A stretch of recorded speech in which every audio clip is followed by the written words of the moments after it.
Esteban Álvarez Fernández, que os vai contar cosas moi interesantes e, bueno, que además quizá preludien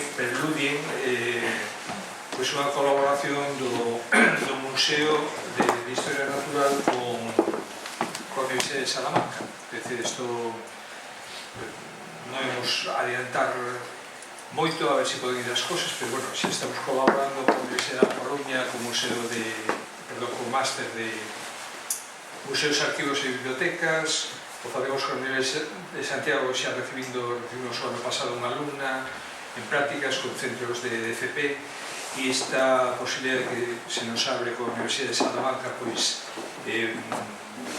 significa unha liña de sacarle partido a unha colección que está conseguida con moito esforzo e que pode dar axuda a outros esforzos interesantes.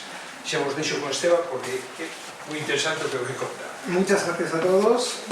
Yo no hablo gallego, aunque soy mi abuelo era de origen gallego, era eldense, pero bueno, intentaré explicarme lo mejor que pueda en castellano. Bien, yo soy profesor de prehistoria de la Universidad de Salamanca y me dedico a la explotación de los recursos marinos en época prehistórica, ¿de acuerdo? Analizo yacimientos, o sea, restos arqueológicos de yacimientos que tienen entre unos 100.000 años y la época medieval, dependiendo de donde estemos. Analizo yacimientos del Cantábrico, de Portugal, del norte de África, de la región mediterránea, de la península ibérica, pero fundamentalmente de la región cantábrica, que es de la zona donde hice mi tesis doctoral.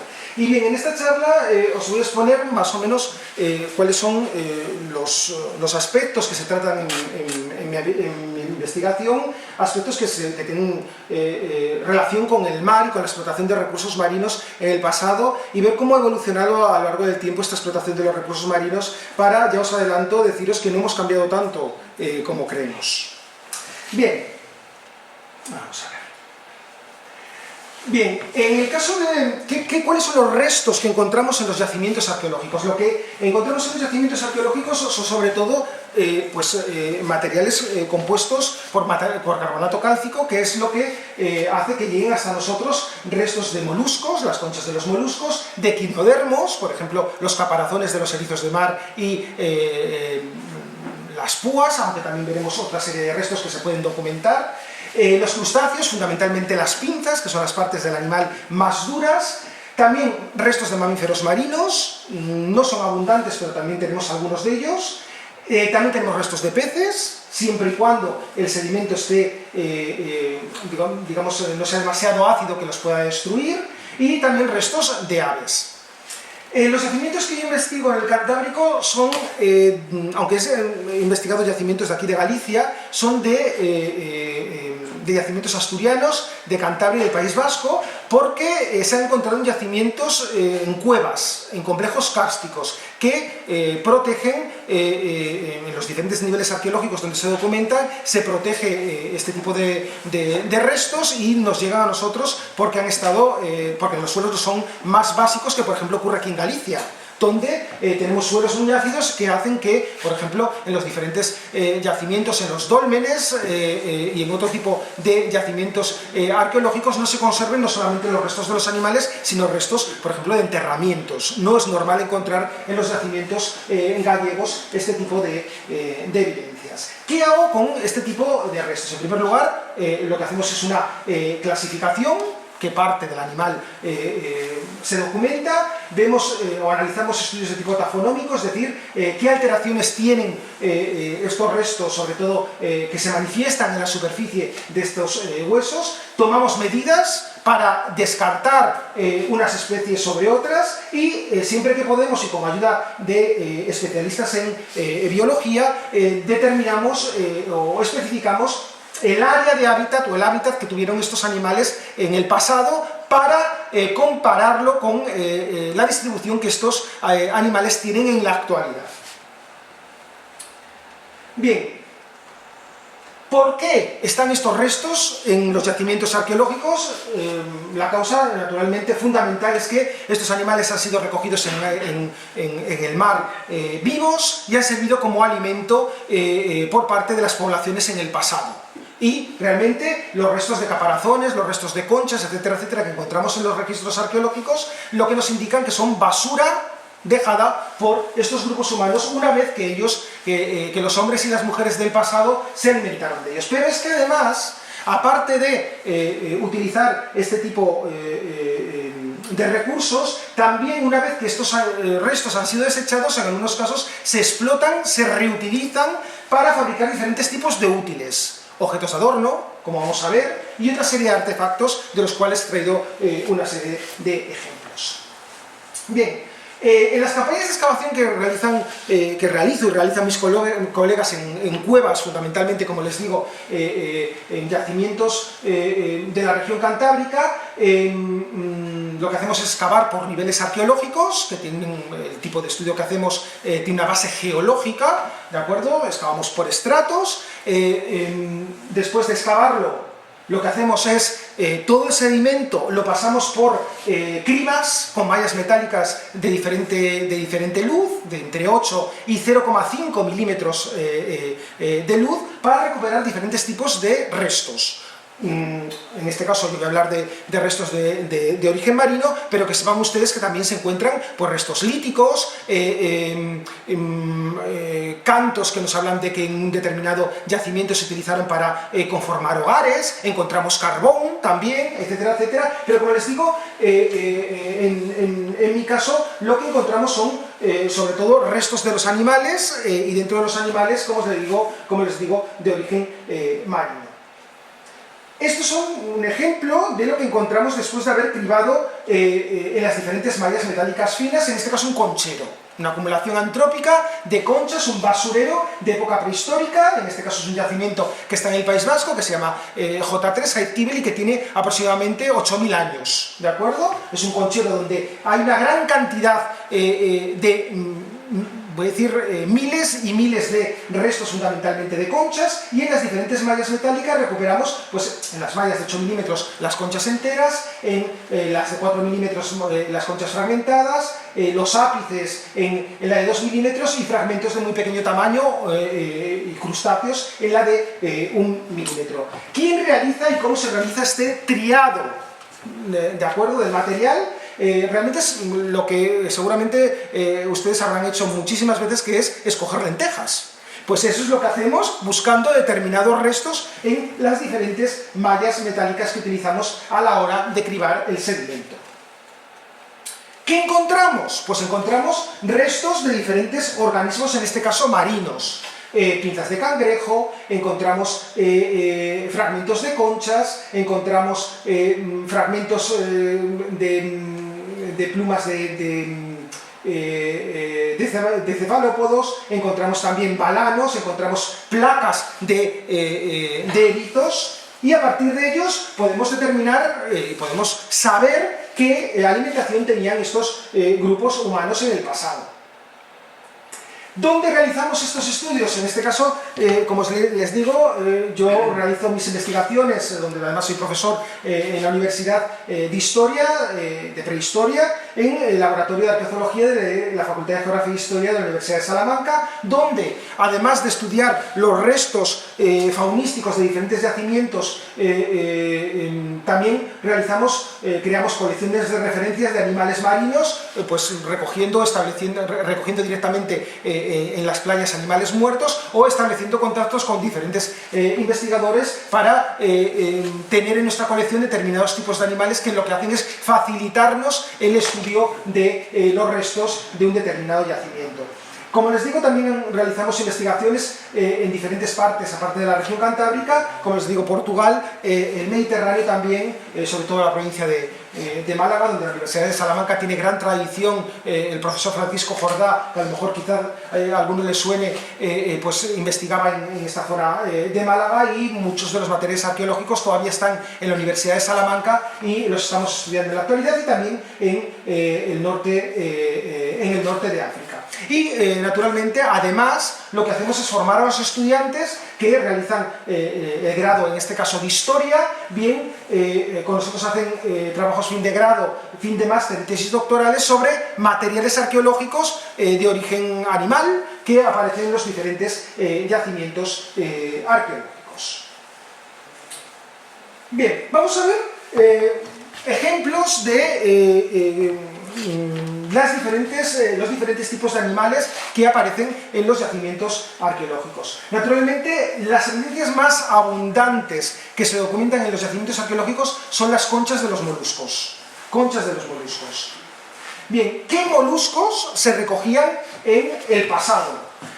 Como le estaba comentando a una compañera suya, el periodo que más estudio yo es desde hace aproximadamente 100.000 años, sí hay más marisqueo, como vamos a ver, desde hace más de 100.000 años en la península ibérica, hasta hace aproximadamente, hasta época romana, ¿de acuerdo? Aquí, en Galicia, lo característico son esos concheros de finales de la Edad del Hierro y de comienzos de la romanización, donde realmente sabemos, o saben ustedes, que los gallegos consumían este tipo de recursos. Les digo que posiblemente con anterioridad los grupos de cazadores-recolectores primeros y los primeros grupos neolíticos que habitaron en la zona de Galicia, esta zona de Galicia también eran mariscadores, pero probablemente lo que vivían eran en sitios al aire libre y que con el paso del tiempo estos restos han desaparecido y por eso no encontramos estos restos en yacimientos prehistóricos gallegos. A tenor de las especies que se registran en los yacimientos arqueológicos encontramos, por ejemplo, 3 especies de lapa, 3 especies que aparecen en la actualidad en las costas de Galicia: Patela vulgata, Patela depressa y Patela uliciponensis, y 2 especies de caracoles, Litorina litorea, ¿de acuerdo? Que en el caso de nuestros colegas los asturianos les gusta mucho, y a los cántabros les gusta mucho este caracol, pero también Forcus lineatus, ¿de acuerdo? Y también, aunque en menor medida, mejillones y ostras. La ostra, por ejemplo, va a ser una especie que se va a recoger en época romana mucho. Es más, tenemos constancia de que se exportaban este tipo de moluscos, de estos bivalvos, hasta zonas del interior de la península ibérica, ¿de acuerdo? Pero que sepan ustedes que ya en época del Neolítico se consumían este tipo de ostras en los yacimientos, particularmente de la región cantábrica. Bien. Aquellos eran organismos, moluscos que se documentan o que se recogen en sustratos rocosos, y también tenemos evidencias de la explotación de moluscos de sustratos arenosos y fangosos, especies que no hace falta que les presente porque las conocen muy bien. 2 tipos de almejas fundamentalmente, la almeja, esta le llaman ustedes almeja babosa, me parece que es, o al revés, de acuerdo, Ruidita perdecusatus y scobricularia plana, pero también hay navaja, y también hay berberecho, ¿de acuerdo? Veremos cuándo tiene lugar la aparición de estas especies, porque hay una gran diferencia entre, digamos, el último periodo glaciar y comienzos del periodo que estamos nosotros viviendo en la actualidad, que es el Holoceno, ¿de acuerdo? Estas especies se recogen fundamentalmente en la región cantábrica a partir de comienzos del Holoceno, una vez que estaban configurados ya las desembocaduras de los ríos, los estuarios. Bien. ¿Cuándo encontramos en la península ibérica las evidencias más antiguas de la explotación de recursos marinos, en este caso de moluscos? Pues proceden a día de hoy, del yacimiento de Figueira Brava, que no es un yacimiento español, es un yacimiento portugués, ¿de acuerdo? Que está situado en la Rábida, y donde se documentaron gran cantidad, como ven ustedes, de bivalvos, particularmente el mejillón, y gasterópodos, particularmente la llámpara o la patela que conocen ustedes, como os digo, hace 90.000 años. A día de hoy es la información que tenemos de las evidencias más antiguas que tenemos de la explotación de los recursos marinos, para que les sirva de referencia, porque naturalmente yo soy arqueólogo y sé de los yacimientos que digo, y muchas veces les digo dónde están situados, pero siempre ofrezco un mapa para que vean ustedes dónde está el yacimiento arqueológico, ¿de acuerdo? Bien, como les decía, 90.000 años. Hace 90.000 años nuestra especie no estaba en la península ibérica. Son los neandertales la primera especie que se encarga de recoger, de marisquear en nuestro territorio. Estas evidencias también se documentan en otros yacimientos con posterioridad, ya donde, una vez que nuestra especie coloniza hace 40.000 años la península ibérica, se disemina por todo el territorio. Naturalmente hay muchísimas cuevas en las zonas cercanas a la costa, particularmente, como les digo, en la región cantábrica, y particularmente hay evidencias de esta explotación del medio marino a lo largo de todo lo que se denomina Paleolítico Superior, aproximadamente entre hace 40.000 y hace 10.000 años, pero a finales del Paleolítico Superior, es decir, del 18.000 hasta el 10.000, parece que hubo una intensificación en la explotación de los recursos marinos. ¿De acuerdo? Es decir, en los yacimientos arqueológicos, en las cuevas, encontramos no solamente más niveles con evidencias marinas, sino varios niveles dentro de un mismo yacimiento. Uno de los ejemplos más claros es la cueva de Tito Bustillo, que seguramente que ustedes la conocen, seguramente que han visitado las pinturas rupestres en Asturias. Pues bien, que tiene esta cueva un yacimiento arqueológico de hace 17.000 años, y lo que observamos que hay una particular predilección por dos especies: Patela vulgata y Litorina litorea, y recogían los animales de gran tamaño, mucho más de los que nos encontramos hoy en las costas de Galicia y el resto de la región cantábrica. Y un poco más adelante, poco a poco, se produce una, digamos, diversificación en la captura de especies, ¿de acuerdo? Que tiene que ver muy probablemente con un cambio de la temperatura del agua superficial del mar después del periodo glaciar que tuvo lugar hace 20.000 años, el último periodo glaciar. Pues poco a poco los hielos se fueron retirando hacia el norte del continente europeo, y la temperatura del agua superficial del mar fue cada vez mayor, que hizo posible que nuevas especies se desarrollaran en la región cantábrica, que nuevas especies se desarrollaran en Galicia. Y aquí, en yacimientos como la Garma, que es un yacimiento que está en Cantabria y que tiene aproximadamente unos 14.000 años, se documenten diferentes especies de lapas que hemos visto anteriormente, Forcus y Litorina litorea, ya les digo, con bastante abundancia. A comienzos del Holoceno, el Holoceno es el periodo en que estamos nosotros, a partir del 10.000, también aparecen concheros, los verdaderamente concheros, acumulaciones en cueva de restos de organismos de moluscos, ¿de acuerdo? También sin las mismas especies que les indicaba anteriormente, diferentes especies de lapas, de caracoles, ¿de acuerdo? Recogidos, como pueden ver, en un sustrato rocoso, ¿de acuerdo? El yacimiento estaba situado cerca de la costa, a pocos, incluso a pocos cientos de metros, como tenemos el caso del Truchillo, que es un yacimiento que en la actualidad está a pocos kilómetros de la costa, ¿de acuerdo? Y es muy fácil, pues, aproximarse a la costa, a zonas muy batidas por el mar normalmente, y en la zona intermareal recoger este tipo de moluscos.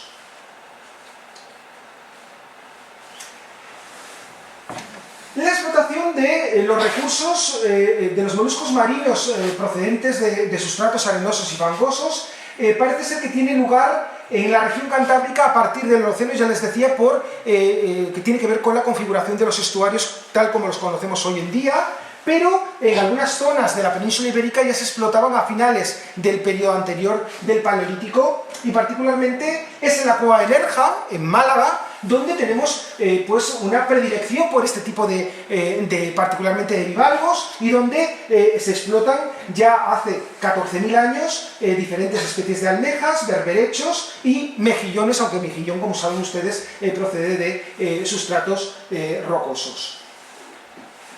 En el Holoceno, a comienzo del Holoceno, en estos concheros que les describía, que son acumulaciones donde que predominan son restos de conchas, pero también hay restos de huesos de animales, es decir, los grupos humanos no comían solamente moluscos, posiblemente la dieta fundamental de estos grupos eran los recursos vegetales, también la caza, y utilizaban siempre los recursos del mar como complementarios, tal como ocurre hoy en día. Bien, en el caso de otro yacimiento, como les decía, he cogido en un periodo que se llama Mesolítico el yacimiento de Toledo, que es otro yacimiento de Portugal, donde se observa también un predominio, en este caso, de berberecho, Bueno, pues esto tiene que ver con las predilecciones que en ese momento tenían los grupos humanos y también con la disponibilidad que había en la costa cercana en la que estos grupos, en este caso de últimos de cazadores-recolectores, en un momento antes de la neolitización, es decir, antes de que los grupos humanos se dedicaran a cultivar la tierra y a domesticar los animales, pues bueno, recogían diferentes especies de moluscos marinos.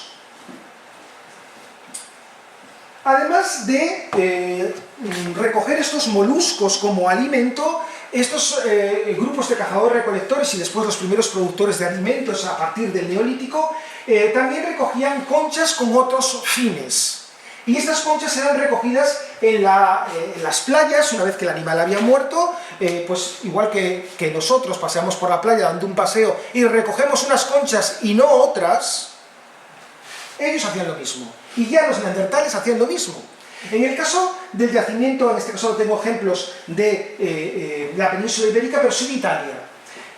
Esta almeja, que creo que se llama almeja de sangre, Calistachione, es una almeja de gran tamaño que también se come, en este caso sabemos que no la comían porque los fragmentos están muy erosionados por el mar, y eso quiere decir que fueron recogidos un animal una vez que el animal había muerto. Pues lo que hacen es fracturar la concha, retocar la concha y utilizarla como útil para despellejar los animales y para cortar los recursos vegetales y los recursos animales. ¿Por qué utilizan la concha como materia prima? Porque en las cercanías de este yacimiento arqueológico italiano no hay piedras que puedan utilizar como útiles. No hay siles, no hay cuarcita, que son las materias primas que normalmente los grupos humanos en el pasado utilizan para fabricar estos útiles. Ante la ausencia de esta materia prima, utilizan conchas, que son conchas bastante gruesas, y las retocan para crear una serie de filos y con los cuales trabajar posteriormente la madera, otros recursos vegetales y también para despellejar, por ejemplo, los animales. Esto ya hace 100.000 años, como les digo. También las conchas, una vez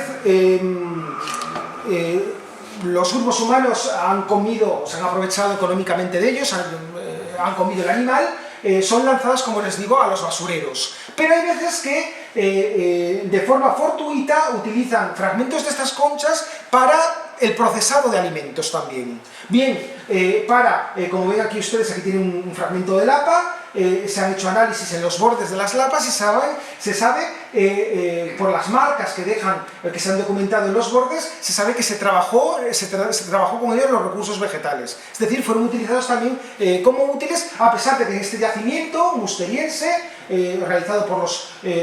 ocupado por los neandertales, utilizaban fundamentalmente útiles en piedra. Pero también tenemos algunos ejemplos escasos de la utilización de concha como útil, en este caso, como les digo, para procesar recursos vegetales.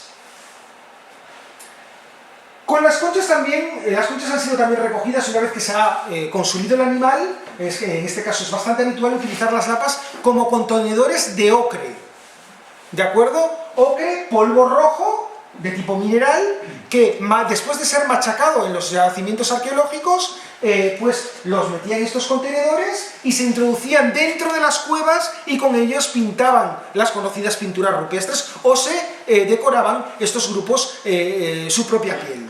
También es habitual utilizar estas conchas, como les digo, también de mejillones, pero fundamentalmente de lapas, que como les he dicho, son habituales, muy habituales en el Paleolítico, utilizar estas lapas como contenedores, en este caso, de ocre, porque en el interior pues, todavía se conservan restos de polvo de este mineral. También, y con posterioridad, se utilizaban conchas con otros... con otras funciones, como les digo, para raspar pieles, por ejemplo, que es bastante habitual encontrar este tipo de artefactos destinados, particularmente en el Mesolítico, en diferentes regiones, no solamente de la península ibérica, sino de todo el mundo. Y naturalmente recogen conchas en las playas para transformarlas en objetos de adorno, tal y como sigue haciéndose en la actualidad. Aquí tiene una imagen realizada por un investigador, Henri Frey, ¿de acuerdo? Donde reconstruye cómo serían estas relaciones de los grupos humanos en el pasado, donde intercambiarían concretamente unas conchas por otra serie de artefactos, ¿de acuerdo? Y veremos por qué sabemos que estos grupos humanos realizaban intercambios y que las conchas eran un bien intercambiable. ¿Cuándo encontramos las primeras evidencias de objetos de adorno en la prehistoria? Bien, esto es un tema que está en la actualidad en boga, hay mucha discusión al respecto, porque hay investigadores que indican que son los grupos neandertales los primeros en realizar objetos de adorno en concha, ¿de acuerdo? Y hay otros investigadores, donde yo estoy, yo soy de la opinión de estos últimos investigadores, que indican que es nuestra especie únicamente la que realiza objetos de adorno. ¿Por qué? Aquí lo que documentamos son algunas conchas de época musteriense con perforaciones completamente naturales. Les sonará que estas conchas seguramente se las han encontrado ustedes en la playa más de una vez y más de dos. Son conchas naturales completamente, ¿de acuerdo? No hay evidencia antrópica de manipulación de estas conchas. Con lo cual es muy difícil saber si estas conchas fueron utilizadas por los neandertales como objeto de adorno, porque estudiando las perforaciones no se ve pulido de uso que nos puedan indicar que estamos o que el fin último era la suspensión como objeto de adorno, ¿de acuerdo? Porque estas conchas pudieron haber servido para otra cosa completamente diferente. Lo que está claro es que los animales, si se fijan, las conchas, si se fijan, están erosionadas por acción de las olas, es decir, no eran animales que se recogieron vivos, fueron recogidos en las playas, y parece ser que les llamaba la atención que las conchas tuvieran orificio, pero no podemos demostrar a día de hoy que estos orificios fueran antrópicos en primer lugar y que fueran utilizados por los grupos, en este caso, neandertales. En otros casos, como en este caso, tenemos perforaciones que son realmente fracturas que no son para nada de tipo antrópico. Como les digo, desde mi punto de vista, y otros investigadores piensan lo mismo, las primeras evidencias de la utilización de conchas como objetos de adorno tienen lugar desde comienzos del Paleolítico Superior, es decir, desde hace 40.000 años, y es nuestra especie la que realiza este tipo de objetos. Estos grupos humanos lo que hacen es ir a la playa, recoger determinadas conchas que seleccionan, igual que ustedes lo hacen ahora, por el color, por la forma, por la perforación, si tienen perforación, pues mucho mejor, así no tienen que hacerla ellos, ¿de acuerdo? En el caso de que no tengan perforación, lo que hacen estos grupos es crear perforaciones con útiles líticos, perforando directamente la concha con perforadores de piedra, ¿de acuerdo? Aquí tienen las tres especies que los grupos paleolíticos utilizan en la región cantábrica en la prehistoria, y seguro que les suenan las tres. Litorina, les digo los nombres científicos, ¿de acuerdo? Litorina, trivia y Tritia reticulata. Lo único que tiene que hacer es una perforación en la zona cercana a la boca del caracol y llevarla como suspensión. ¿Cómo sabemos que hicieron esto? Porque si se analizan las perforaciones, se observan pulidos del contorno que indican que esos objetos fueron llevados en suspensión. Es más, en algunos contextos, en algunos yacimientos arqueológicos, se han encontrado una cantidad bastante considerable de conchas, que posiblemente lo que estemos es ante pues, un posible collar, un posible pulsera que los grupos humanos abandonaron o dejaron allí por algún motivo, ¿de acuerdo? Naturalmente lo que se documenta son las conchas, el hilo o la fibra que unía estas conchas estaría realizada en materia orgánica y la materia orgánica no llega hasta nosotros, ¿de acuerdo? Pero sí lo sabemos que fueron utilizados para tal fin, como les digo, porque los orificios tienen huellas de uso. ¿Cómo se sabe esto? Pues haciendo lo que se denomina en prehistoria arqueología experimental, reproduciendo todo el proceso de fabricación y puesta en suspensión de este tipo de adornos y comparando los rastros que dejan nuestras experimentaciones con las perforaciones que hacían los grupos humanos en el pasado. Aparte de esas conchas que, como les digo, conocen ustedes todas porque pues son conchas habituales del Cantábrico, en la región cantábrica, particularmente durante el Paleolítico, se documentan otra serie de especies, otras conchas que no tienen su origen aquí, que vienen de fuera, vienen concretamente del Mediterráneo. Y claro, ustedes dirán, ¿cómo pueden aparecer conchas del Mediterráneo aquí? Por lo que les decía anteriormente, por contactos que estos grupos tienen a larga distancia, son grupos que se mueven bastante, son grupos que necesitan a otros grupos para poder intercambiar productos, para reproducirse, para intercambiar hombres y mujeres y para, en fin, que la población no se extinga, ¿de acuerdo? Y entre esos contactos lo que hacen es intercambiarse productos, entre ellos, claramente, objetos de adorno. Aquí tienen, por ejemplo, una concha de muy pequeño tamaño, que se llama Mollepoma sanguineum, una concha roja-rosa, que seguramente que les llamó la atención por ese color, ¿de acuerdo? Que se documenta, por ejemplo, en el yacimiento de Tito Bustillo, a más de 500 kilómetros de la línea de costa actual mediterránea. Otra concha que utilizan a menudo es Columbella rustica, otra concha mediterránea, ¿de acuerdo?, que se documenta particularmente a comienzos del Holoceno, hace aproximadamente 8.000 años. Ya veremos por dónde se distribuyen, porque realmente lo que tenían eran redes de contacto, pero bastante bien documentadas gracias al hallazgo de estas conchas. Otra de las conchas que se utilizan particularmente ya en periodo más reciente, en el Neolítico, es Spondylus, también recogida por este color rojo que tiene tan característico. Otra sería, por ejemplo, Tritium mutabilis, que se documenta también en las costas del Mediterráneo en la actualidad. Perdón, creo que no ha salido, aquí no ha salido la imagen, lo que les indicaba era con puntos los yacimientos arqueológicos donde se documentan estas conchas de origen mediterráneo, documentándolas no solo en la región cantábrica, sino también este tipo de conchas se encuentran en el centro de Europa también, ¿de acuerdo? Para que vean hasta 800 kilómetros de distancia de la costa actual. Bien, en este caso sí parece que me deja apuntarlo. En este caso he cogido el ejemplo de Columbella rustica, que es un gasterópodo, un caracol, que se pone de moda de repente. Antes no había sido utilizado para nada, o muy poco, y hace 8.000 años lo encontramos, es un molusco que se documenta en el Mediterráneo, naturalmente lo encontramos, cada punto es un yacimiento arqueológico donde hemos encontrado este tipo de objeto de adorno, y fíjense ustedes que lo encontramos en el sur del País Vasco, en la costa atlántica francesa, pero también en el interior del continente europeo, lo que nos indica, como les digo, estos contactos a larga distancia que tenían estos grupos, ¿de acuerdo? Y naturalmente les dice otra cosa. Tenemos la ocupación de la isla de Córcega. Esta isla jamás estuvo unida al continente, con lo cual para llegar a esta isla hace 8.000 años necesitarían algún tipo de embarcación. ¿De acuerdo? Sabemos que al menos los grupos mesolíticos de hace 10.000, 8.000 años conocían en el Mediterráneo las técnicas de navegación mucho antes de que llegaran los grupos neolíticos, que como ustedes saben, y si no se lo indico, proceden del Próximo Oriente y que llevan a todo el Mediterráneo la domesticación, la agricultura y la cerámica. Pues antes ya los grupos del Mesolítico hace 8.000 años conocían más que de sobra alguna técnica de navegación que les hizo posible conectar no solamente el continente europeo con las islas, sino también el continente europeo con el continente africano, porque estas mismas conchas aparecen también en yacimientos africanos del mismo periodo, con la misma cronología.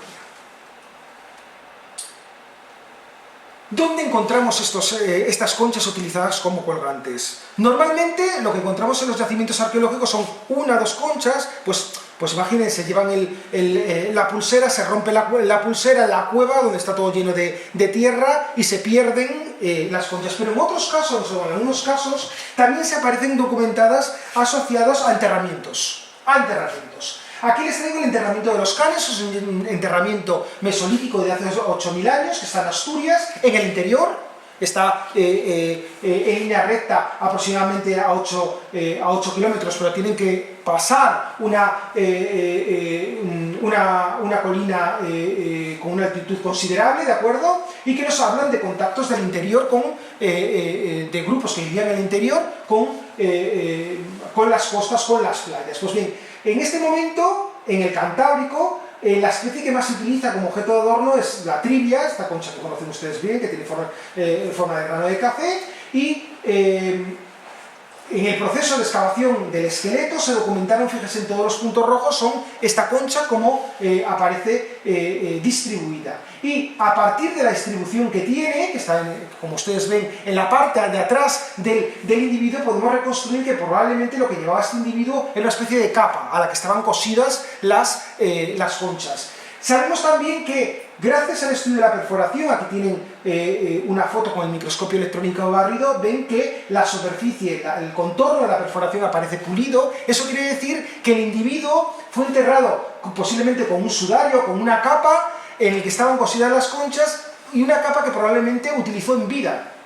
Es decir, este ajuar, porque es un ajuar, no se creó para la muerte del individuo, sino que posiblemente este individuo conservaba estas conchas conservadas, cosidas en esta especie de capa, en una prenda de vestir que llevaría a lo largo de toda su vida, y tenemos testimonio de ello gracias al estudio de, como les digo, de las perforaciones. En el Neolítico cambia completamente, aunque siguen utilizándose objetos de adorno, cambia completamente el tipo de objeto de adorno documentado. Ahora lo que se pone de moda, porque son modas, igual que las que hay en la actualidad, son la utilización de conchas de berberecho para la fabricación de cuentas de collar. ¿Les suenan estas cuentas de los mercadillos? Pues son las mismas que hace 7000 años.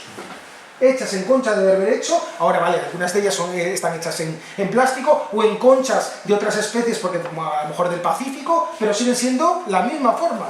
Fíjense, aquí tienen, es una ampliación de un enterramiento, aquí tienen el brazo del individuo, donde tienen, si se fijan, representadas todas las conchas de pequeño tamaño. Aquí tienen ustedes el proceso de fabricación de estas conchas, fragmentando la concha, dándole la forma redondeada y finalmente creando la perforación con una punta lítica. Pues es la moda que se pone a partir del Neolítico en toda la península ibérica, la creación de objetos de adorno, en este caso cuentas de collar de forma discoide, cuentas de collar que en muchas de las ocasiones son inferiores a 1 milímetro de diámetro. ¿De acuerdo? Bien. Y también con las conchas se realizan otra serie de labores diarias, como es la decoración de la cerámica. Por ejemplo, es bastante característico del Neolítico, particularmente lo que se llama Neolítico cardial, que seguramente que a alguno le suena, el primer Neolítico que llega a la península ibérica, pues la utilización de la concha, diferentes partes de la concha del berberecho, para la creación de la decoración en la cerámica.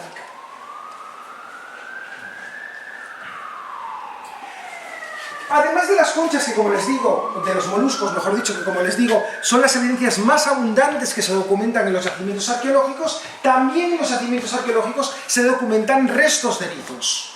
Restos de erizos que nos hablan de su explotación como alimento. ¿Qué es lo que se documenta en los yacimientos arqueológicos? Si el yacimiento está excavado correctamente y está cribado correctamente, como les decía, con cribas con malla metálica fina, no solamente se van a encontrar con caparazones, fragmentos de caparazón, ¿de acuerdo?, o púas, sino también se van a encontrar con diversos elementos, son una especie de huesecitos que seguramente que conocen ustedes, que corresponden a la linterna de Aristóteles, que es el aparato, la boca del animal, ¿de acuerdo? Bueno, pues si se selecciona bien el sedimento, se pueden encontrar diferentes elementos, compases, rótulas, hemipiramidales, que es así como se llaman estos huesecitos pequeños, y que seguramente que ustedes se fijan, normalmente esto se elimina, lo que a usted le interesa es la carne, ¿de acuerdo? Pero realmente en el pasado también se eliminaban, realmente lo que les interesaba a estos grupos era la carne de estos individuos. ¿Cómo recolectaban estos erizos? ¿Cómo abrían estos erizos? Con estos útiles. Esto es lo que se denomina como pico asturiense. Son cantos apuntados, ¿de acuerdo?, que apuntaban ellos y que les servían para romper el caparazón y obtener la carne del interior, como se ha documentado en una gran cantidad de yacimientos arqueológicos, particularmente de Asturias. Aparte de los erizos, también encontramos crustáceos en los yacimientos arqueológicos. ¿Qué crustáceos encontramos? Como les decía, cangrejos. Y las primeras evidencias del consumo de cangrejos también se relacionan con los grupos neandertales. Hace 90.000 años ya los grupos humanos recogían o marisqueaban estos cangrejos. Esto es un buey de mar, ¿no? Pues bueyes de mar. Aquí tienen evidencias, claro, como les digo, lo que se recogían son las pinzas, perdón, lo que se documenta en el yacimiento son las pinzas, las partes más duras del animal. Naturalmente, a partir de estas pinzas y con colecciones de referencia, podemos determinar los arqueólogos qué animales son, incluso saber la talla del animal, incluso saber, en algunas ocasiones, el sexo del animal.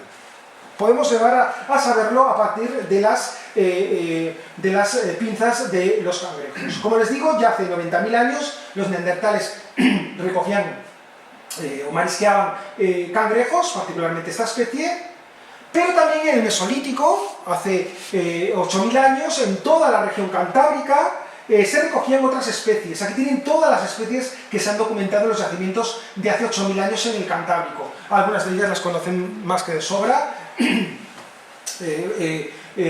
Y naturalmente lo que se conservan, como les digo, son las pinzas. ¿Cómo se explica que en cangrejos de tan pequeño tamaño, porque bueno, el buey de mar es, bueno, pues tiene que comer, pero el cangrejo corredor, que no sé cómo le llaman aquí, en Cantabria se llama mulata, que tiene el caparazón cuadrado, ya son pequeñitos, eso no da para nada.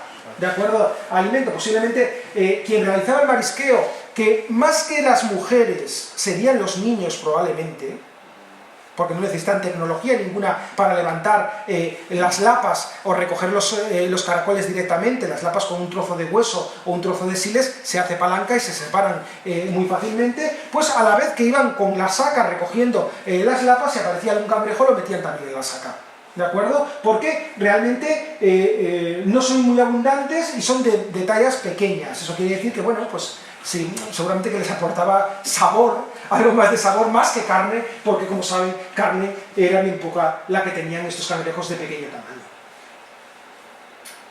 Percebes.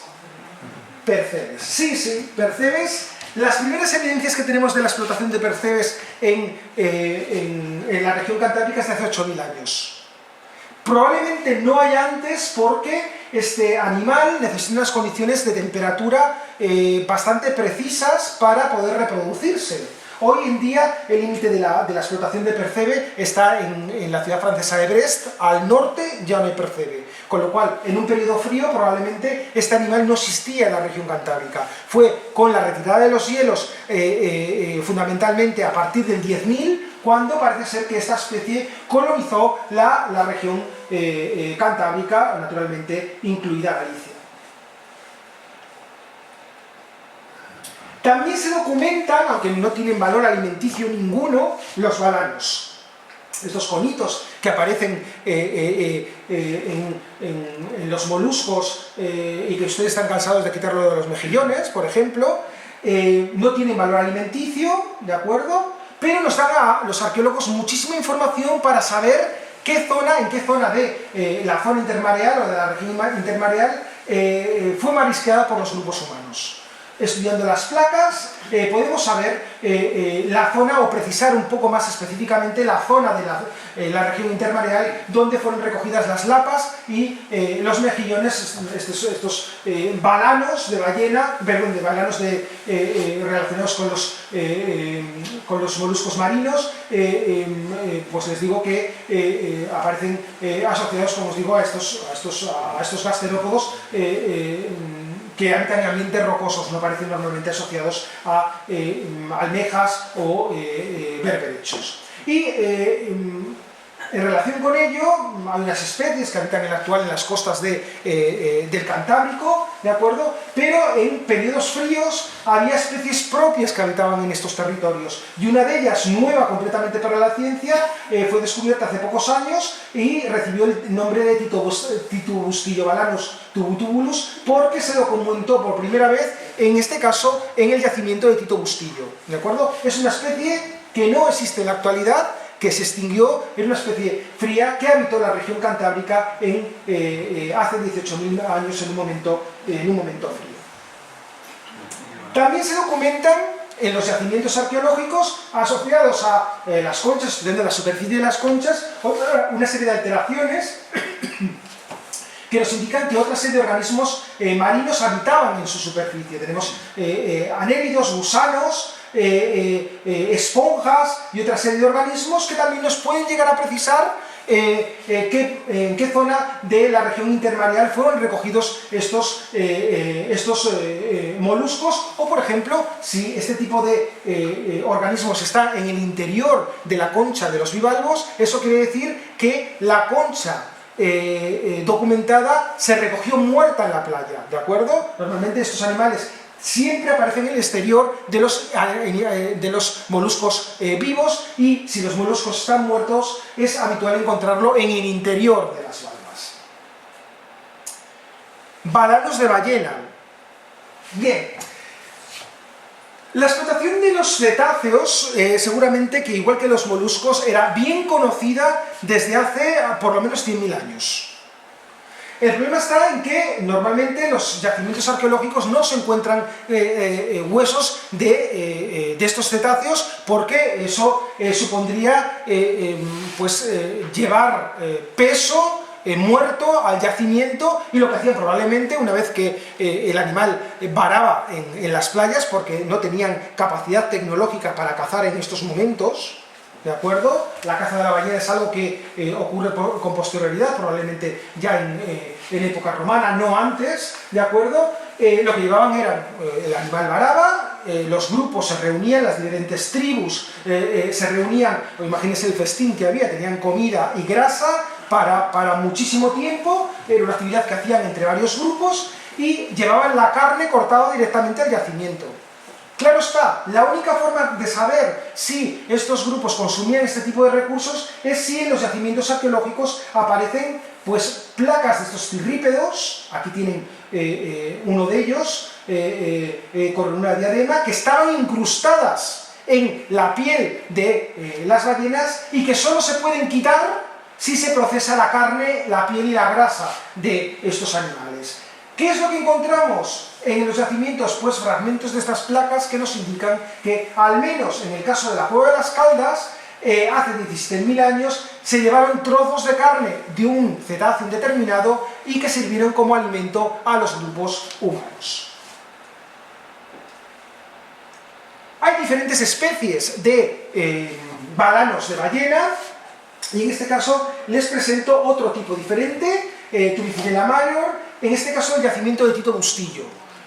Otra especie de balanos, ¿de acuerdo? En este caso incluso se pudo conservar tal como aparecen incrustados. Aquí viene un ejemplo de cómo se incrustan estos balanos en la piel y en la grasa de las ballenas. Y este es particularmente importante. ¿Por qué? Porque a día de hoy, y repito, a día de hoy, esta especie solo habita en una especie de ballena, la ballena austral. ¿Qué pinta una ballena austral hace 15.000 años en el Mediterráneo? Cuando la ballena austral en la actualidad habita en el hemisferio sur, ¿de acuerdo? Entonces, cuando lo descubrimos hace unos años, pensamos que, bueno, pues a lo mejor estamos en un periodo frío, la distribución de este tipo de especies es diferente a la actualidad, y probablemente pues una de estas ballenas se perdió y llegó hasta el Mediterráneo occidental, es decir, hasta las costas de Málaga, ¿de acuerdo? Pero, bueno, otra de las opciones es que esta especie también habita en la Eugalena glacialis también, lo que pasa es que no se ha documentado hasta ahora, ¿de acuerdo? Y que realmente lo que encontramos en las costas de Málaga perteneció a una ballena del norte, ¿de acuerdo? Teníamos la discusión a ver cuál de las dos especies había llegado hasta las costas de Nerja, y que naturalmente fue un festín para los grupos humanos que habitaban esta zona, y que sería una cosa en todo caso fortuita que una ballena de este tipo, de esta especie, llegara hasta el Mediterráneo occidental. Pero hemos descubierto otro yacimiento con la misma cronología, es decir, de la misma época, Cueva Victoria, donde también hemos encontrado una placa de este cirrípedo, de este crustáceo, ¿de acuerdo? Con lo cual, bueno, pues nos tenemos que plantear, habrá investigaciones en el futuro, posiblemente ligadas a ver cuáles los isótopos de este animal que nos indican si procede de un ambiente frío o si podemos distinguir si procede de un animal que habitaba en el hemisferio norte o en el hemisferio sur. Ya veremos qué ocurre en los próximos años, qué podemos decir al respecto. Lo que está claro es que, bueno, volvemos otra vez a ver evidencias indirectas de la explotación de las ballenas por parte de los grupos humanos en el pasado. Ya hace, como les digo, 15.000 años.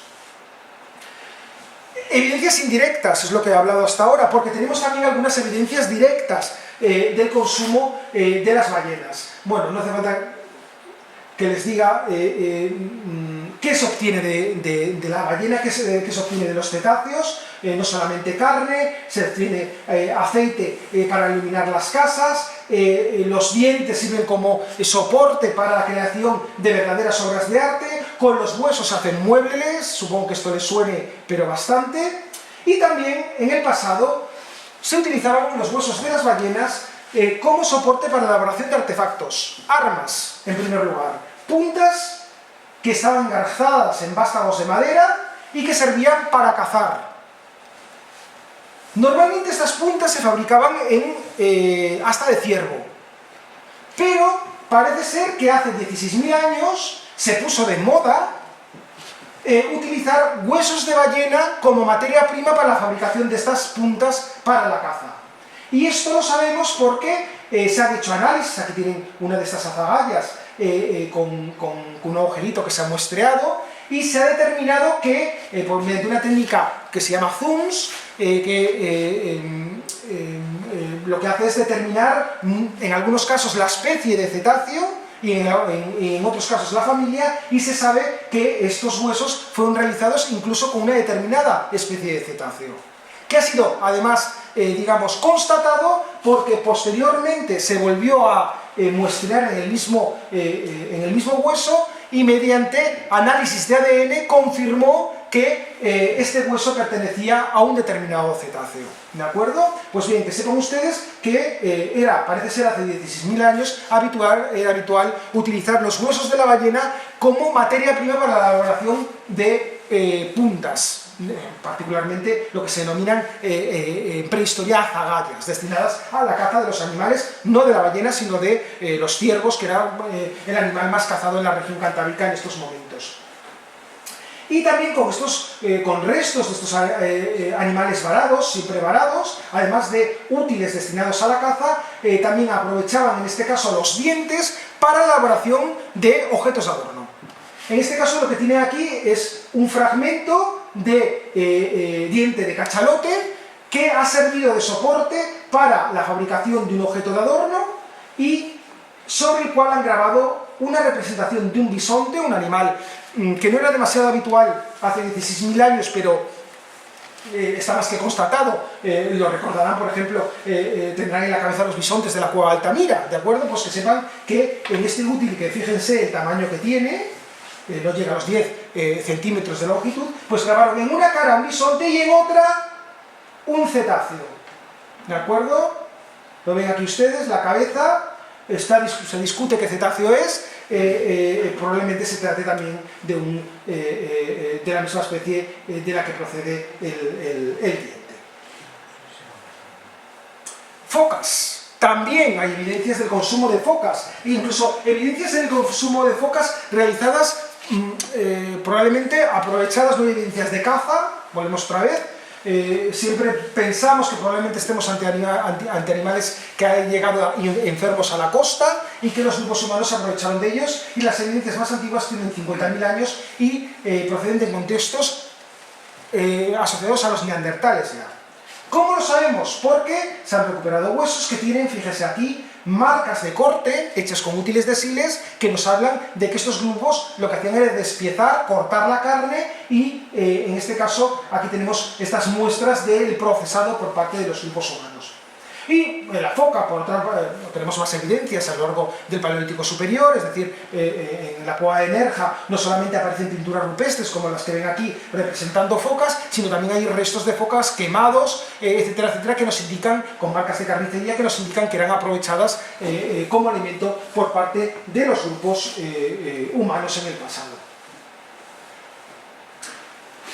Peces. También tenemos evidencias de peces en los yacimientos arqueológicos. El problema está en que, salvo que el sedimento sea no demasiado ácido, es bastante difícil encontrar este tipo de restos, ¿de acuerdo? Y si se encuentran, no siempre se pueden clasificar. Aún así, a día de hoy podemos decir que si hasta hace aproximadamente 12.000 años las especies que pescan sobre todo son truchas y salmones, es una pesca relacionada con las visitas a los ríos, a partir de hace 12.000 años ya empiezan, digamos, a abrir, ya empiezan a pescar, probablemente con cañas, con anzuelos, en otras zonas, particularmente en las zonas de los estuarios, en zonas rocosas, aparecen peces de estuario, peces de fondo rocoso, ¿de acuerdo? Pero también peces de aguas abiertas. Hay evidencias de merluza, de sardina, hace 10.000 años. Eso solo puede ser posible si estos grupos hace 10.000 años tenían unas, probablemente estructuras, no le podemos llamar barcas, sino a lo mejor algunas estructuras con las cuales flotan, que utilizaban para desplazarse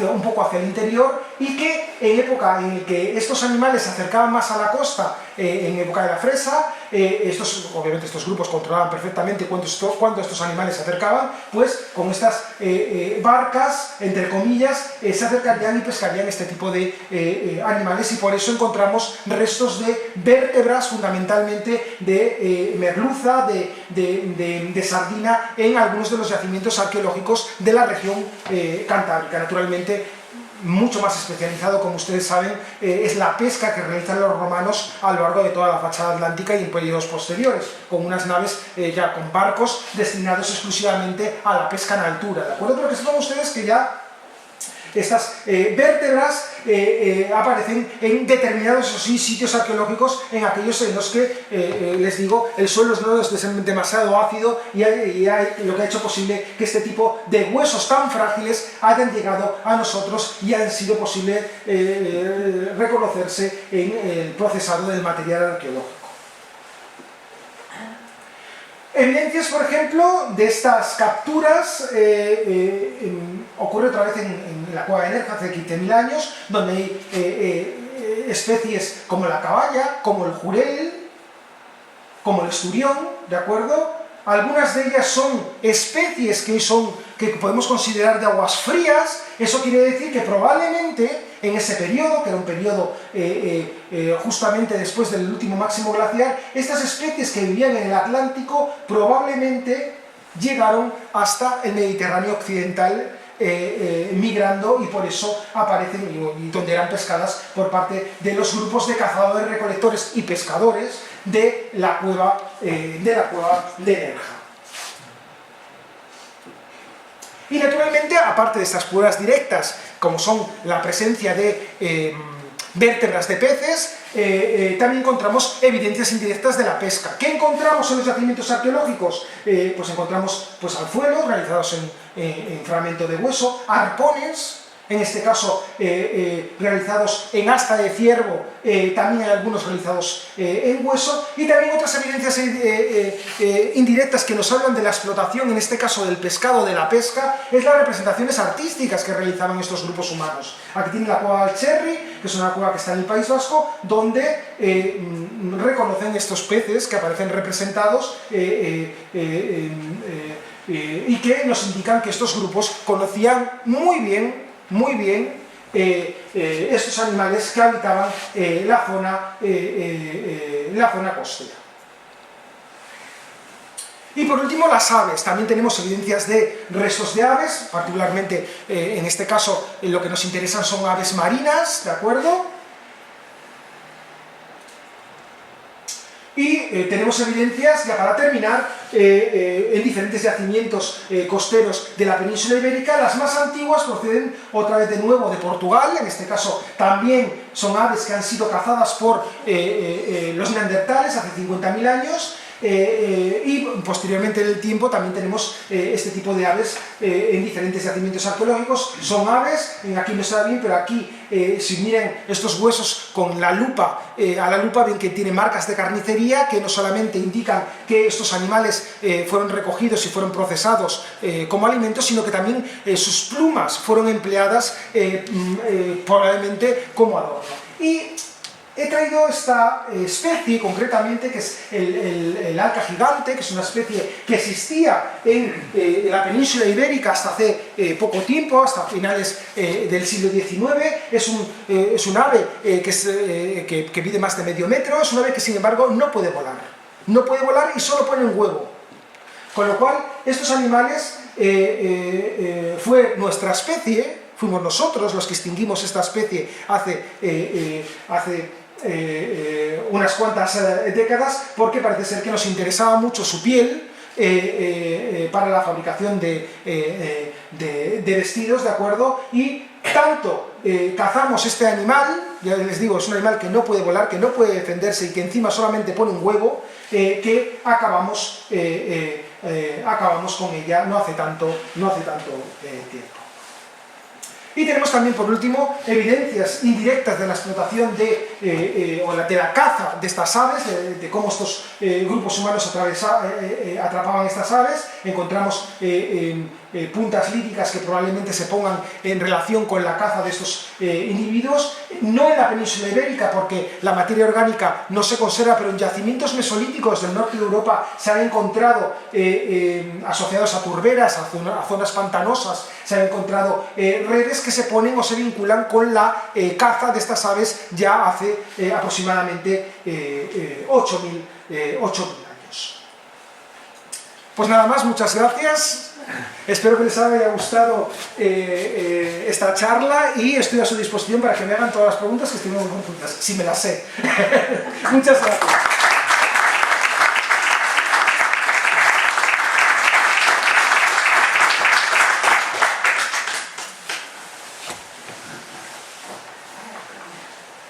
Sí. Para ir por algún sitio, claro, el tema de la conservación de restos está asociado al pH del suelo, ¿no? Por eso me imagino, ¿no? Que en Galicia por eso no hay nada. Nos falta de todo, ¿no? Sí, salvo por ejemplo en los concheros galegos, o sea, en época esta de la segunda edad de hierro, en época romana, donde aquí lo que sobran son los castros, abundancia de restos, sobre todo en los yacimientos cercanos a la costa, donde hay, bueno, además hay una gran cantidad de bibliografía al respecto, porque equipos de diferentes universidades, no solamente de Galicia, sino también Carlos Fernández en León, tiene alumnos que han estudiado diferentes, el Negrón me parece que es, también ha estudiado en San Cebrián también, o sea, hay estudios además bastante importantes sobre la explotación de este tipo de recursos marinos, pero eso fue, ya les digo, en el paso a época histórica. Pero una segunda pregunta en ese sentido, ¿qué pintaron los romanos en este tema? ¿Fomentaron la ostra? O sea, porque efectivamente aparecen acúmulos muy... Es que hicieron pesquerías de ostra. Claro. O sea, ellos cultivaron la ostra y ya saben que en el caso de época romana fue un alimento de lujo, que se documenta en yacimientos del siglo I, del siglo II, siglo III y posteriormente, porque esto continuó ya en la época medieval, en Astorga y en otras ciudades que en época romana tenían mucha importancia en la península ibérica. Pues eso lo que hacían era proteger las ostras y llevarlas con carros específicamente controlando la humedad, etcétera, etcétera, para que las élites del interior de la península ibérica comiesen se aprovechasen de este tipo de recursos. Sí, no solamente en la península ibérica, en toda Europa, en toda Europa. Han llegado ostras hasta Suiza, por ejemplo. O sea que sí. Era el camión del pescado que llegaba a todos los sitios, a todos los sitios.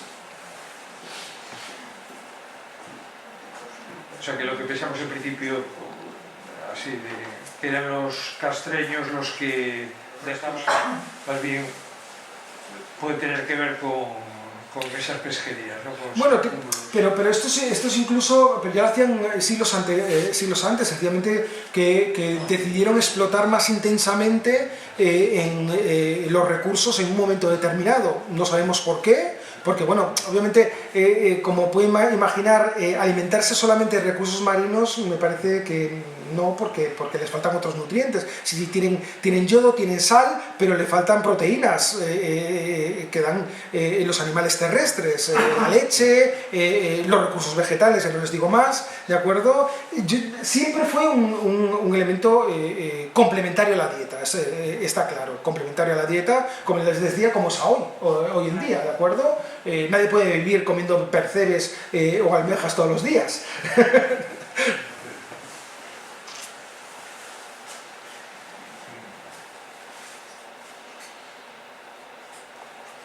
Sí. Sí, hola, buenas noches. Bueno, primero muchas gracias por la charla, es muy interesante. Y bueno, esto es una curiosidad, ¿no? Sí. Porque comentabas que hay como una especie de intercambio de diferentes conchas, como que se pueden, digamos, diferenciar, tú lo llamabas épocas de modas, ¿no? Sí. Entonces esto se entiende como un antecedente de que ya había como una relevancia por la apariencia, por la vestimenta. Claro. Claro. Eran identificadores igual que son ahora.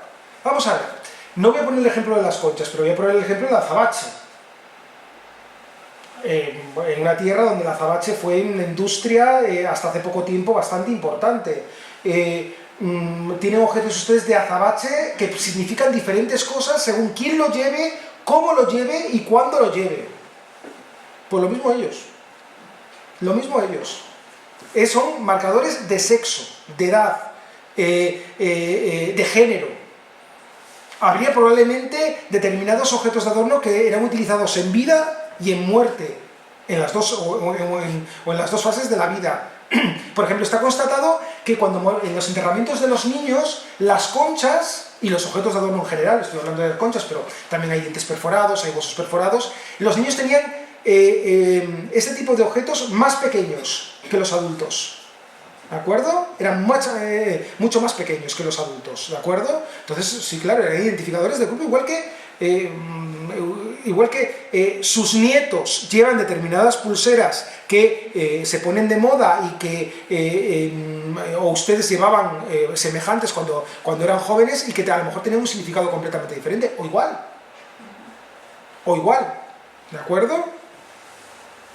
No sé, seguramente que... Y después hay una serie de objetos que pasarían de generación en generación, naturalmente. Estas conchas que son rojas, que tienen un color especial, que son difíciles de conseguir, probablemente eran objetos muy preciados que pasaban de generación en generación porque eran un bien de prestigio, ¿de acuerdo? No es que hubiera... se trata de grupos que no eran... no había élites, ¿de acuerdo? No había acaparadores de poder, digamos. No estamos hablando de épocas de grandes ciudades, pero sí que diferenciaban unos grupos de otros. Y que probablemente a lo mejor no todo el mundo tenía acceso a ellos. Probablemente no. Pero bueno, en determinados momentos se ponían... No es que... Vale, se ponían de moda, en el caso de las conchas parece ser que es cierto, pero por ejemplo, en el caso de los dientes, hay unos dientes que se utilizan, que son los dientes de ciervo, los caninos atróficos, estos que tienen arriba del todo, que no sirven para masticar, que es el diente por excelencia en la prehistoria de la península ibérica, que coincide con el animal que más se caza. Y este diente lo tenéis, vamos, en todos los periodos. Pero, por ejemplo, en el caso de la región cantábrica se puso de moda también, hace 15.000 años, los objetos de adorno realizados en dientes de reno. Claro, el reno, pues esta zona no es muy buena para el reno. Y en época prehistórica probablemente, si bien había algunos, pues probablemente esos dientes de reno procederían del centro de Europa, donde tienes esplanadas bastante grandes y llanuras bastante grandes, y donde los grupos humanos lo que hacían era seguirlos realmente eran nómadas, y lo que hacen es que intercambiaban estos restos, estos dientes de reno, con otros objetos, por ejemplo, probablemente con los caninos atróficos de ciervo, porque en ese momento, en este periodo frío, en el centro de Europa no hay ciervo. ¿De acuerdo? Son modas y es también, perforan lo que hay también. Hacen objetos de adorno con lo que hay. Pero hacen, hablando de los objetos de adorno, desde hace 40.000 años, o sea, está todo inventado ya. Todo. Hay cuentas de azabache, no 40.000, pero 30.000 sí. Cuentas de azabache, de marfil, de asta, de todo lo que se puede imaginar, de piedras que puedan ver, en la actualidad ya estaban fabricadas por ellos. O sea, no es que no hemos inventado nada. Hemos puesto de moda cosas. Modas que, probablemente las modas que tenían lugar en este momento duraban, no como ahora, que duran 2 o 3 años, que duran, en este caso, a lo mejor, pues cientos de años. Pero eran modas igual. Modas igual.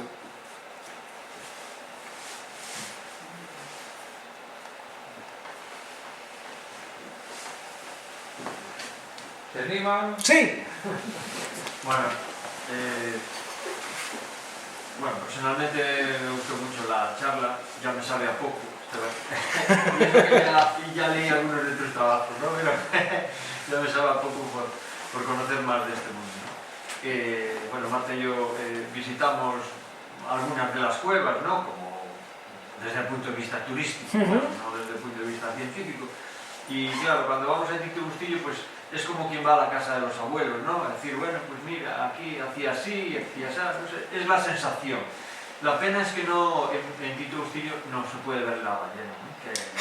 Ya sabía yo que ibas, ya sabía por qué ibas. Está en un sitio muy encerrado, o sea, está como en el corazón de la cueva y bueno, un sitio muy íntimo, por así decirlo, y porque claro, al ser tan pequeño, pues no se puede, no pueden ir muchos turistas a ese lugar y por eso está cerrado, ¿no? Pero bueno, yo quería preguntarte al respecto del diente del cachalote, que es una pieza que a mí me alucina muchísimo, y que hiciste comentario de que está pintado el bisonte, que no era muy abundante, ¿no?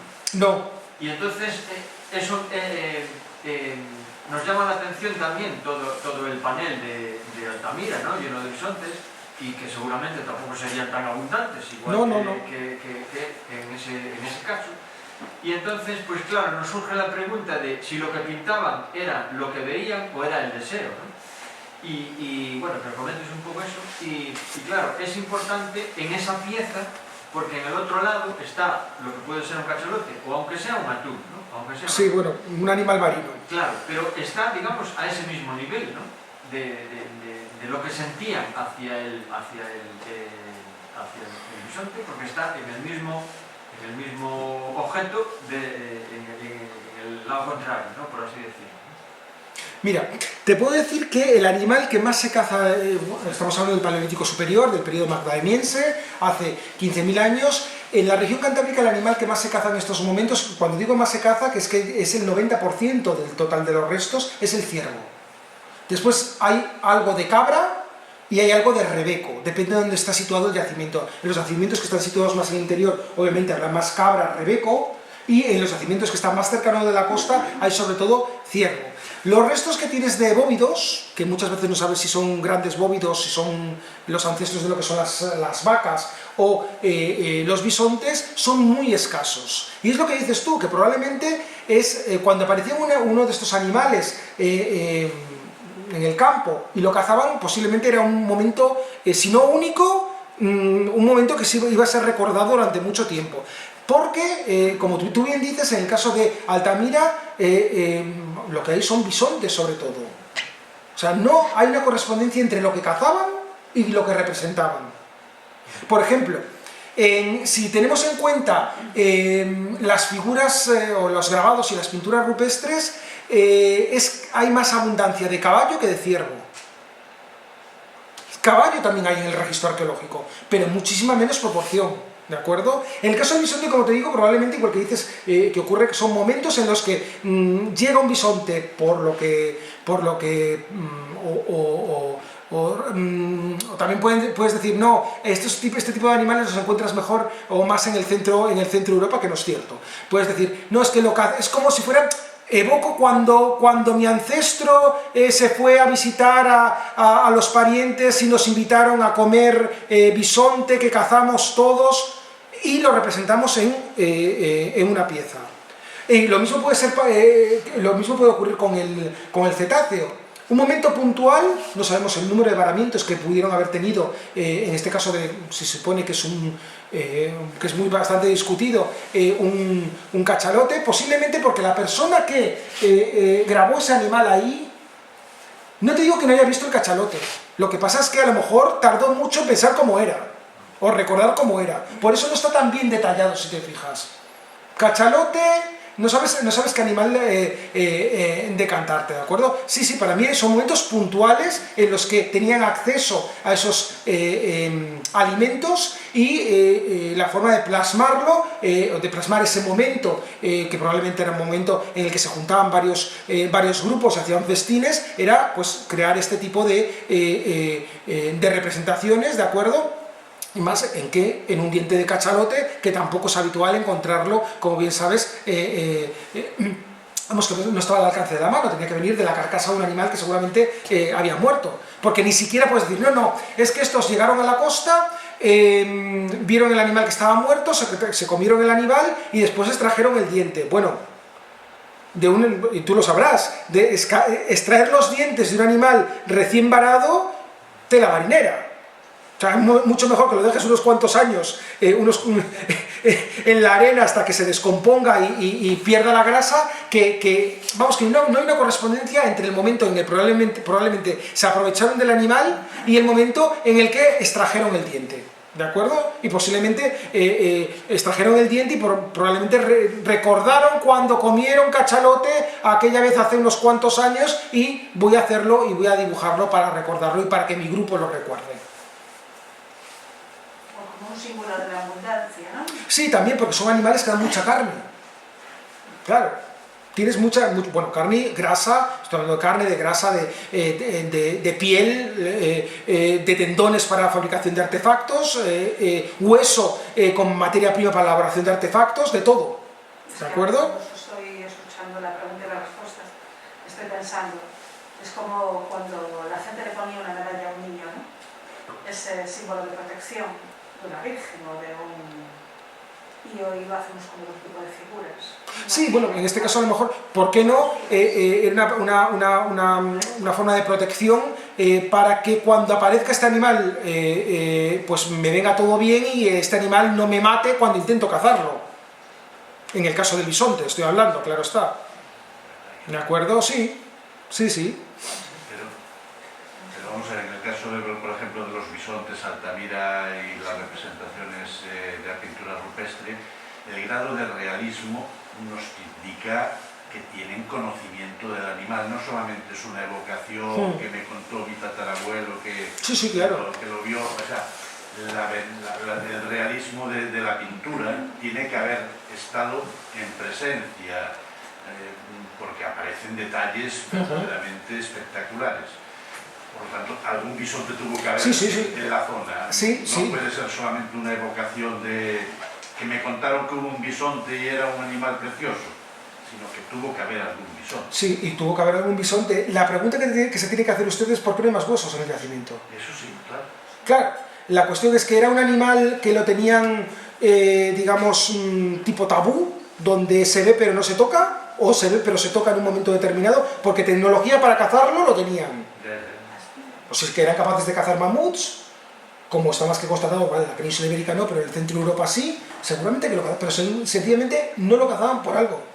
Lo veían, como usted dice, y probablemente se había, tampoco es que hubiera probablemente muchísimos, ¿de acuerdo? Pero también otra forma que también hay que pensar, y esto no tiene que ver con los bisontes, que ya le digo que sí existían en la región cantábrica, además porque aparecen también no solamente en yacimientos arqueológicos, sino paleontológicos, ¿de acuerdo? Viene en relación con el mamut. porque siempre se ha dicho, claro, si conocen un poco la prehistoria de la región cantábrica, hay representaciones de mamut, pues en la cueva del Pindal, el llamado mamut enamorado, y en otra serie de yacimientos, en la cueva de las Caldas también tienen una plaqueta con representaciones de mamut, pero no es un animal que yo lo vea deambular por las costas del Cantábrico. Posiblemente donde venía ese mamut era del centro de Europa. Y donde venía a lo mejor dibujado primeramente es en una plaqueta, que es una cosa que es muy fácil de llevar. Y a lo mejor con esa plaqueta lo que hacían era dibujar el animal. Porque sí hay plaquetas, por ejemplo, de bisontes, con representaciones de bisontes, con el mismo detalle que aparecen en las pinturas rupestres de Altamira. En el diente de cachalote, el bisonte está muy bien representado, pero muy bien representado. Pero claro, ahí puede decir, no, es que a lo mejor, porque eso no lo sabemos, el diente de cachalote a lo mejor fue recogido en las costas del País Vasco, dibujaron allí, o representaron, o grabaron el bisonte y el cetáceo, y después la pieza, que es un colgante y que se mueve a todos los sitios fácilmente, acabó en Asturias. En un yacimiento, la Cueva de las Caldas, que está a 40 kilómetros de la línea de costa. No que es un yacimiento como Tito Bustillo, que está al lado de la costa y que dices, no, es que está a 40 kilómetros dentro. ¿De acuerdo? Aquí no se ve tanto esta unión entre la costa y el interior como se ve en Francia, por ejemplo. En Francia, yacimientos de los Pirineos centrales, hay representaciones de foca. Hay huesos de foca en yacimientos como Mas d'Asil. ¿De acuerdo? Probablemente porque las focas se metieron por el río y estos grupos las cazaron allí. ¿De acuerdo? Pero en el caso del Cantábrico, lo máximo que te puedes encontrar son 40 kilómetros, que es donde encuentras, porque más allá están las nieves en ese momento perpetuas y no eran capaces de atravesar la región cantábrica. Por eso hay pocos yacimientos en el interior de la península ibérica con ocupaciones del Paleolítico, porque las hay, pero muy pocas. Sí. Mira, de todas formas, para los profanos, cuando hablamos pinturas en una cueva, se nos viene a la imaginación un refugio donde la gente vivía, comía, dormía y en sus ratos libres pintaba. Pero cuando vas a una cueva te das cuenta que aquello no tiene nada que ver con esa imagen que tienes antes de entrar. Por ejemplo, estábamos hablando de Altamira. Altamira, los bisontes de Altamira están pintados sobre todo en la parte de la entrada. Por tanto que eso podría tener una función didáctica, por así decirlo, donde mucha gente pudiera ver algo que no hay, como dices tú, pintado con mucho detalle para que entendieran lo que es, y en cambio la ballena de Tito Bustillo está pintada en el corazón de la cueva donde nadie llega, donde posiblemente allí no dormían, ni vivían, ni nada. O sea, es algo que tiene que tener otro significado, no sé, religioso, íntimo o lo que sea. Sí, es completamente diferente, porque normalmente las representaciones pintadas y grabadas, salvo en determinados casos, como es el caso de Altamira, se realizan al interior de la cueva, muy al interior de la cueva, sobre todo los grabados, ¿de acuerdo? Y solamente es cierto que en ejemplos como por ejemplo la Garma o Altamira se representaban estas figuras pues cerca de la boca natural de la cueva. ¿Por qué se ha conservado cerca de la boca? Porque se desprendió la cornisa, se desprendió la boca y por eso la luz del sol no ha destruido las pinturas. En la mayor parte de las cuevas con pinturas rupestres, probablemente inicialmente tendrían pinturas a la entrada también, lo que pasa es que la luz del sol las ha destruido. ¿De acuerdo? Eso, en yacimientos en cuevas tipo La Garma, en cuevas tipo Tito Bustillo también, porque lo que te enseñan en Tito Bustillo son las pinturas del fondo. Porque en Tito Bustillo por donde entras es una entrada completamente artificial. Nosotros donde estamos excavando es en la entrada original. Y en la entrada original sí tienes pinturas. No son de la espectacularidad que tienes en el Camarín de las Vulvas o en la Galería de los Caballos, ¿de acuerdo? Pero también son pinturas. O sea, yo creo que estaba la cueva pintada tanto en el interior como cerca de la boca de la cueva. Lo que pasa es que en buena parte de los yacimientos o las cuevas no se ha conservado porque las condiciones ambientales las han destruido. Los hongos, estábamos en una época fría, con el cambio climático probablemente cambió la temperatura y la humedad de la cueva, salieron organismos que destruyeron sobre todo en el exterior. Las pinturas, no los grabados, porque los grabados sí se conservan en el exterior de algunas de las cuevas. Y otra cosa es depende del periodo donde estemos. No es lo mismo lo que ocurre a comienzos del Paleolítico Superior donde se grababan en el exterior de las cuevas de forma bastante esquemática, sobre todo representaciones de ciervos y de ciervas sobre todo, que en el Paleolítico superior, en el magdaleniense, en el momento donde tenemos estos bisontes detallados, los caballos con una cantidad de detalles tremendos, donde parece ser que es la explosión del arte y se grababa particularmente el interior se pintaba el interior de las cuevas con un detalle tremendo. Y a finales del Paleolítico superior todo ese maravilloso arte que había desapareció, no volvieron a hacer nada. Se dice que porque se utilizaban otros soportes, se utilizaba la madera, que era bastante escasa en época durante el Paleolítico. Estamos en un periodo frío donde no había árboles. Seguramente que han visto ustedes la película En busca del fuego, que lo que se pasa en toda la película es que no se nos apague el fuego, que nos morimos. Pues eso pasaría realmente, o sea, la madera era sería bastante escasa en estos momentos. A finales del Paleolítico, con el cambio del glaciar, el periodo glaciar al momento actual, bueno, lo que sobra es madera y a lo mejor estas representaciones se hacían pues, en fragmentos de madera en vez de en hueso. ¿De acuerdo? Que probablemente fue así.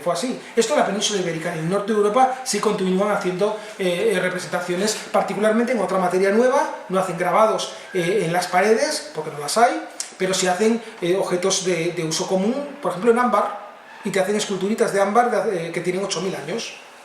Se pone en ese momento el ámbar de moda, otra moda, y moda que va a llegar hasta época romana, y se utiliza esa materia prima para elaborar objetos artísticos. Depende de la zona, depende del periodo. No es fácil determinar y realizar generalidades sobre en este caso, el arte. Yo no soy experto en arte, yo puedo decirles lo que sé de arte. Si estuviera alguno de mis compañeros aquí, seguramente que les daría una explicación más clara al respecto sobre este tipo de representaciones.